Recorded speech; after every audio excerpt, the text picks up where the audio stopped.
As a babysitter, what was your okay? That's the last time I babysit for this family moment. I was asked to babysit for a friend's relative. I was told that I would be looking after a 7-year-old and a 5-year-old, and they were calm, easy kids. I said, sure, no problem. Famous last words. I get there, and the mom just hauls her ass out the door, yelling at me over her shoulder that she would be back in 5 hours. Now here comes the WTF moment. Remember how I mentioned I was told there were 2 children? Yeah, no, there was not. In fact, there were 5 times as many children.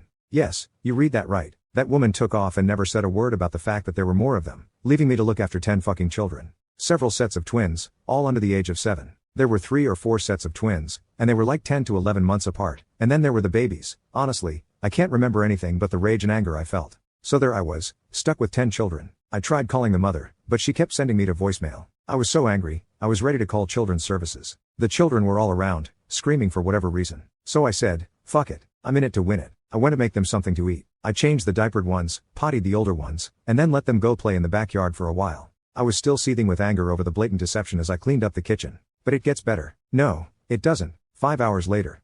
No mom. Okay, a few minutes late. No big deal, right? You know that isn't the case, or I wouldn't be telling my story. I tend to the children, toileted and changed them, fed them, baths, and off to bed. It's now almost 9 p.m. Mother is still not back. I'm furious and incensed at this point and beyond. I keep calling the mother, and my calls go unanswered.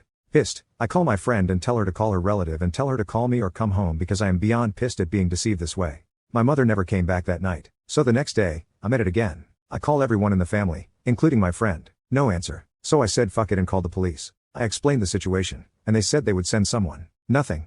I spent the next day looking after a tribe called Quest and could get no one to relieve me. I was so angry, I couldn't see straight. These children were just a handful. I remember screaming at them to sit down somewhere, and the neighbor heard and came over. I explained the situation to the neighbor. What the neighbor said next shocked me. Oh, she does this all the time, said the neighbor. She lies about how many kids she has because no one would ever agree to look after that many children. The neighbor glanced at me. You know, she might not come back for a few days, they said. She does this so much, no one will watch her children anymore. You can now check if there is a part 2 by pressing share and more.